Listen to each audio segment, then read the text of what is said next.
Un petit village de pêcheurs dans le delta de la rivière des Perles, c'était Shenzhen, il y a un demi-siècle. Aujourd'hui, c'est une mégalopole de presque 15 millions d'habitants, un symbole du miracle économique chinois, la capitale des nouvelles technologies, de l'innovation et du design made in China. La transformation a commencé il y a 40 ans tout juste, lorsque la région est choisie par le président Deng Xiaoping pour être la première zone économique spéciale.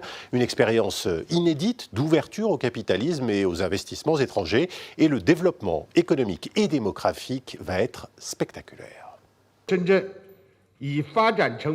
Shenzhen est devenue une ville moderne, avec une économie prospère, un cadre magnifique, des infrastructures de bon niveau et un système légal sérieux.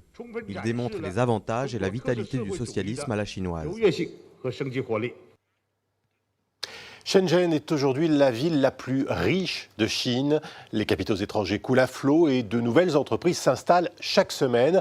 Mais ce développement impressionnant a ses limites. Un rapport de l'ONU en 2010 pointait une urbanisation incontrôlée qui fait peu à peu de cette mégalopole de Shenzhen-Guangzhou un monstre qui s'étend sur plusieurs centaines de kilomètres et pourrait atteindre 120 millions d'habitants. Billet retour à Shenzhen, c'est un reportage d'Antoine Védéier, Thomas Blanc et Charlie Wang.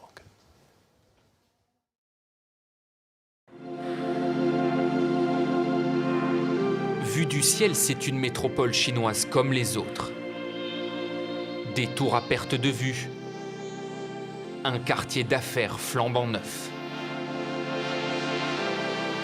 Mais détrompez-vous, en Chine, Shenzhen est une ville à part, car ici souffle le vent de la modernité, de la jeunesse, des nouvelles technologies. Shenzhen, c'est le visage de la Chine contemporaine, décomplexée.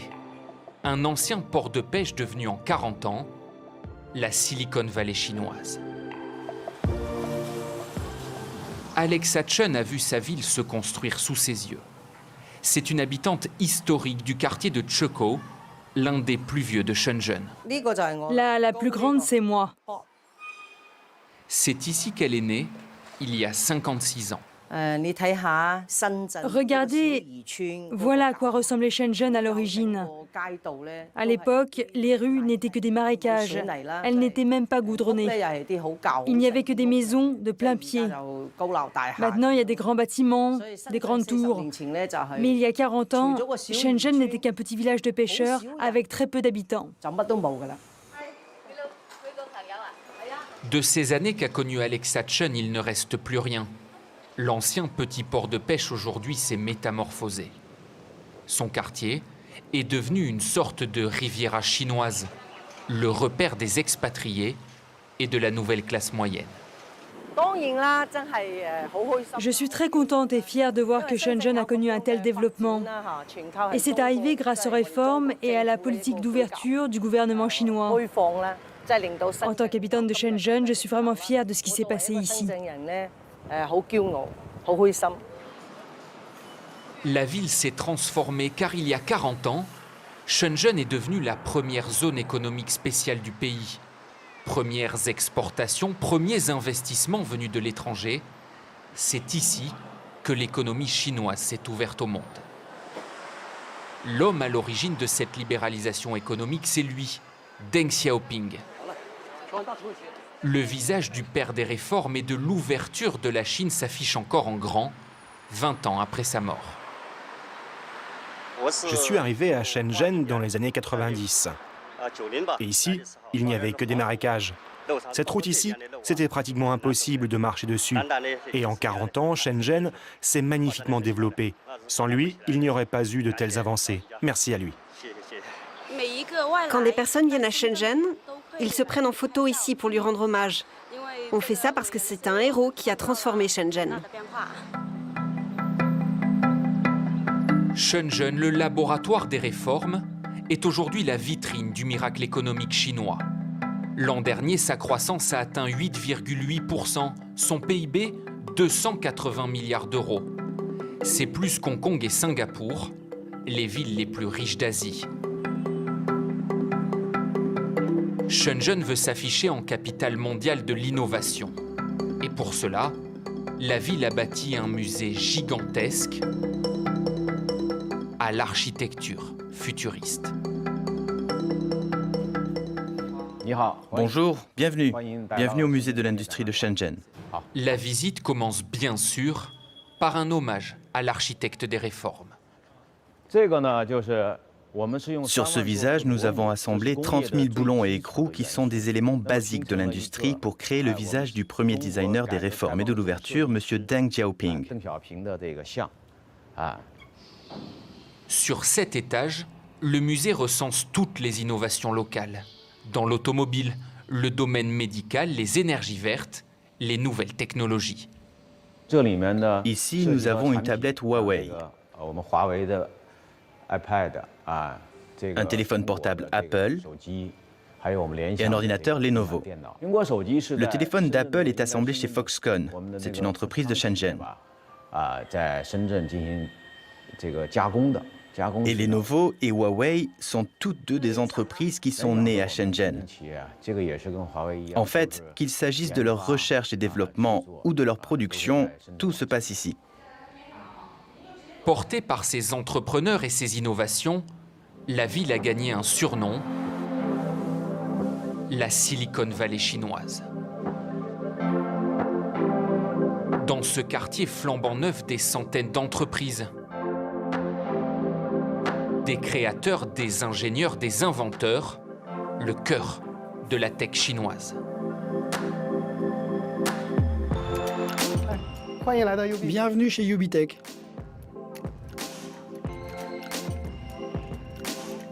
Voici l'équipe de recherche qui travaille sur nos robots. Et là, c'est notre robot connecté Cruiser. Ubitech, c'est l'entreprise qui vend le plus de robots humanoïdes au monde pour le grand public. L'entreprise a enregistré une levée de fonds record. Elle est aujourd'hui valorisée à 5 milliards de dollars. Dans le domaine de l'intelligence artificielle, personne ne fait mieux. Pour ce responsable, si l'entreprise s'est développée si vite, c'est justement parce qu'elle est installée à Shenzhen. Ici, nous avons une chaîne complète pour produire de l'électronique, que ce soit le design, la recherche et le développement ou la fabrication. Ici, c'est peut-être aussi le meilleur endroit pour développer des logiciels. Toutes les étapes de production se passent ici.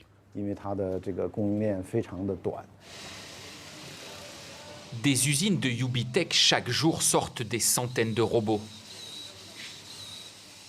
Celui-ci, baptisé Alpha, est destiné aux enfants.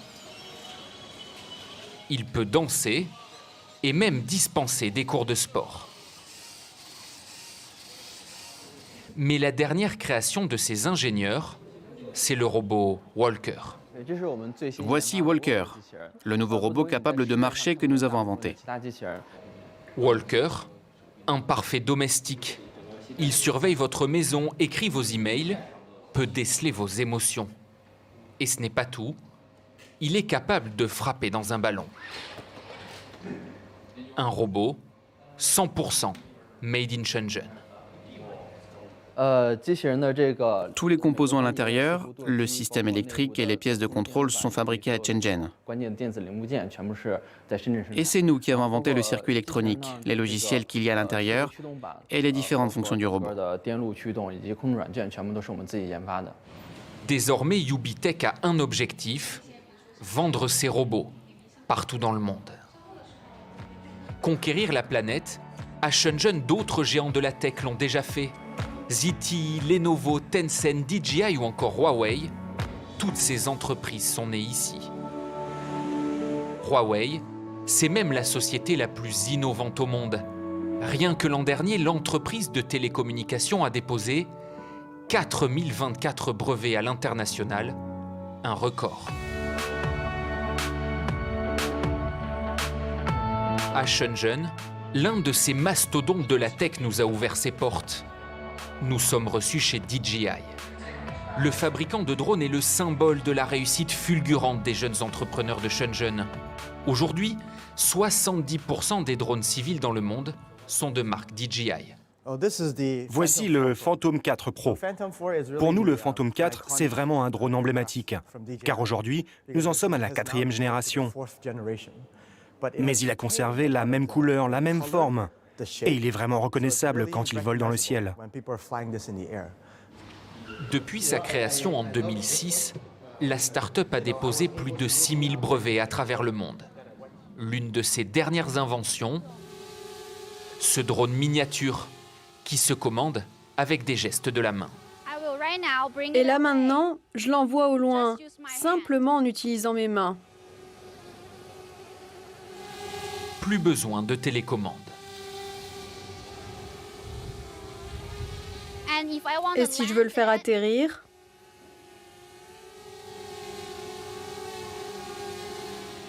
DJI, c'est l'une des entreprises les plus bankable du moment. À sa tête, Frank Wang, 37 ans, l'un des 100 hommes les plus riches de Chine. Son empire est valorisé à 10 milliards de dollars. Il a ouvert des bureaux aux États-Unis, au Japon, en Allemagne. Il emploie 12 000 salariés, moyenne d'âge 27 ans. Une réussite rendue possible grâce à l'écosystème de Shenzhen, où convergent désormais des talents du monde entier. Nous avons un écosystème très puissant. Ça nous permet d'agir vite, d'être flexible. Et ça nous donne la possibilité de donner vie à nos idées très rapidement. Shenzhen est en train de devenir un hub de talents internationaux. Pas seulement un hub pour innover, mais un hub pour des talents du monde entier qui veulent voir ce qui se passe à Shenzhen. Shenzhen, 15 millions d'habitants, compterait aujourd'hui plus d'1 million de résidents étrangers. Surtout des jeunes entrepreneurs qui ont fait le pari de la Chine pour lancer leur start-up. Parmi eux, ce Français. On arrive au cœur de la tech, on arrive à l'espace Kulobo, qui compte aujourd'hui 12 personnes, avec mes deux cofondateurs, Eri et Bentley, et le reste de l'équipe, les designers, les développeurs. Loïc Cobès a créé Kulobo il y a 3 ans, une start-up spécialisée dans la réalité virtuelle. Et voici la première application qu'il a développée. L'idée, c'était d'emmener l'utilisateur dans des endroits virtuels avec une navigation qui se fait par reconnaissance instantanée des mains et qui permettait du coup d'attraper des objets virtuels. En termes de compétences, on a besoin de gens qui viennent du jeu vidéo, de la modélisation 3D. Shenzhen, notamment par le fait d'avoir ces géants de la tech, a un écosystème, un vivier de talents qui est suffisamment important. Aujourd'hui, sa start-up pousse l'innovation encore plus loin. Il suffit de cliquer une fois sur l'écran. Grâce à une levée de fonds de 500 000 $, son équipe travaille sur un nouvel outil de réalité augmentée.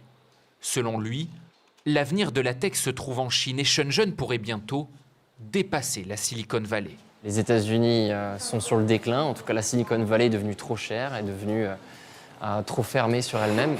Et la Silicon Valley comme melting pot, comme lieu d'innovation par un brassage des cultures, des influences différentes, se retrouve ici à Shenzhen, ville nouvelle, sans passé, mais qui a attiré des Chinois et de plus en plus des internationaux du monde entier, qui font qu'on retrouve cet esprit d'innovation, ce souffle de créativité. Au total, Shenzhen compterait aujourd'hui près de 8000 startups engagées dans les nouvelles technologies.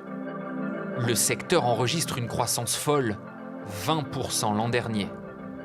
Mais ce dynamisme ne profite pas à tout le monde. Ceux qui n'ont pas pris le virage des hautes technologies voient rouge. L'industrie manufacturière, autrefois principal moteur de la croissance de Shenzhen, est aujourd'hui quasiment à l'arrêt. Comme ici à Dongguan. C'est cette ville en périphérie de Shenzhen qui a été pendant 40 ans surnommée l'usine du monde. Voici notre usine, avec ici notre atelier, où on réalise une partie de notre production. L'entreprise de Chung Sun Rai fabrique des sacs à main bon marché pour le Japon, les États-Unis, l'Europe. Au plus fort de son activité, il employait 500 salariés. Aujourd'hui, ils ne sont plus que 100. Car la demande ralentit, mais les salaires et les coûts de production, eux, ont augmenté. Conséquence, les usines quittent Dongguan les unes après les autres, direction l'Indonésie ou le Vietnam. Ici, les coûts de production sont trop élevés Et c'est de plus en plus difficile pour nous d'employer des ouvriers. Il n'y a pas d'autre choix que de déplacer son activité ailleurs.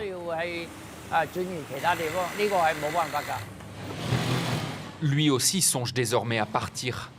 Car Chung Soon-rae s'y est résigné. À Shenzhen, il n'y a plus de place pour les petites entreprises comme la sienne. Chaque pays connaît des pics et des moments de creux. Taïwan et le Japon, par exemple, dans le passé, étaient des pays très industrialisés. Et puis, ils n'ont pas eu d'autre choix que de prendre le virage de la haute technologie. C'est une évolution logique à laquelle tous les pays sont confrontés un jour ou l'autre. Fini la Chine, usine du monde. Avec Shenzhen, le pays veut engager sa mutation, moderniser son industrie, déplacer son économie vers les nouvelles technologies. À Shenzhen, la révolution industrielle 3.0 est déjà en marche. Et voilà pour ce reportage à Shenzhen, reportage que vous pouvez retrouver bien sûr sur france24.com et sur toutes nos applications mobiles. Je vous dis à très bientôt pour un nouveau numéro de Billets Audio.